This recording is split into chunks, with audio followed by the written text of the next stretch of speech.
I was sitting in the doctor's waiting room when my phone rang. It was my only daughter, Sophia. Her voice was ice cold. "Mom, we're leaving for Europe tomorrow morning. I already sold your beach house and your car. We needed the money for the trip and the new business. Bye." Click. Just like that. 48 years of love, sacrifice, sleepless nights, thrown away in 10 seconds. But I didn't cry. I smiled. Because there was something my sweet daughter didn't know. My name is Margaret Riley, I'm 73 years old, and my late husband Patrick had always been 10 steps ahead of everyone. Patrick died 9 months ago. Heart attack, right at the kitchen table while pouring my tea, same as every morning for 50 years. Since then, Sophia had been taking care of me. 3 visits a week. Helping with bills. Driving me to appointments. Always that perfect smile. "Mom, you should sell the beach house. It's too big for you now. Mom, you don't really need the old Jeep anymore." I thought she was being thoughtful.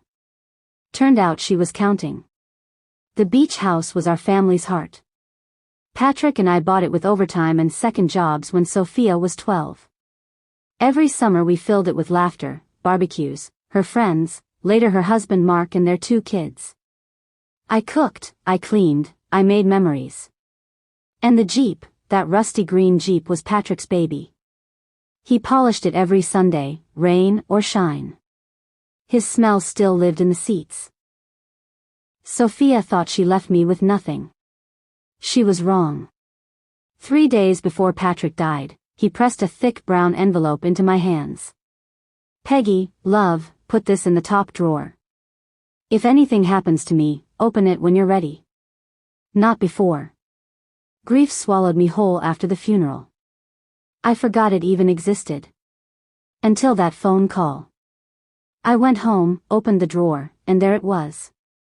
My fingers shook as I tore it open. Inside were deeds, bank books, share certificates. And a letter in Patrick's beautiful handwriting. "My darling Peggy. If you're reading this, I'm watching you from somewhere better. I never told you everything because I wanted you to enjoy life, not worry about money. Over 45 years I quietly bought properties and invested every extra penny. We don't just own the beach house.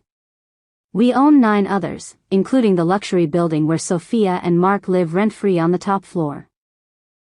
There are offshore accounts, blue-chip stocks, and a small hotel chain on the coast. You, Margaret Riley, are worth more than Sophia and Mark could spend in 3 lifetimes. I kept it secret so our daughter would love us for us, not for what we had. Looks like I was right to worry. Everything is already in your name alone. Take care of yourself, my love. And when the time comes, remind them who taught you to be strong. Forever yours. Patrick." That night I didn't sleep.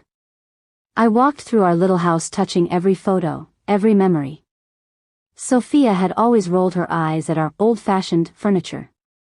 Soon she would learn what old-fashioned money can do. The next morning she called again, voice sugary sweet. "Mom, we transferred your share, $87,000, into your account. It's not much, but it'll keep you going for a while. We sold everything quick so we could leave today. Love you.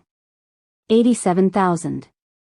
They sold my $2.8 million beach house and Patrick's Jeep for pocket money. I almost laughed out loud. I let them go. Let them board that plane thinking they'd won. 3 weeks later the messages started. "Mom, the bank froze our accounts." Something about the apartment title? "Mom, the tenants stopped paying rent and say they answer to a new owner now." "Mom, we're coming home early. This trip is a nightmare. Can we stay with you until we sort things out?" I waited until they landed. The day they walked through my front door, tired, broke, and confused, I was sitting in the living room with a cup of tea and a calm smile. Sophia dropped her bags. "Mom, thank God you're okay. Everything went wrong. Can we stay here for a few weeks?" I stood up slowly, walked to the table, and slid a single white envelope across to her. "What's this?" she asked. "An eviction notice," I said quietly. "For the penthouse you're living in. 30 days to vacate." Her face went white. "What are you talking about?" I handed her Patrick's letter and the new deed that showed my name as sole owner of their building. She read it. Mark read over her shoulder. The color drained from both their faces. Sophia looked up, tears starting. "Mom, we're so sorry, we thought. You thought I was finished, I finished for her. You thought you could throw me away like an old couch. But Patrick knew you better than I did. He made sure I would never need any of you again." I pointed to the door. "The beach house is waiting for me. The Jeep is parked outside, freshly polished. I'm leaving tomorrow morning for the rest of my life. You have 30 days to find somewhere else. After that, the new tenants move in." Sophia fell to her knees crying. Mark just stared at the floor. I picked up my suitcase, the one I had quietly packed over the last 3 weeks, and walked out without looking back. As the green Jeep rumbled down the street, I rolled the window down and let the wind hit my face. Patrick's voice whispered in my heart. "It's about time, Peggy. It's about time you lived for yourself." And for the first time in 73 years, I did. The end. Moral: never underestimate a quiet parent. Some of us just wait for the perfect moment to speak.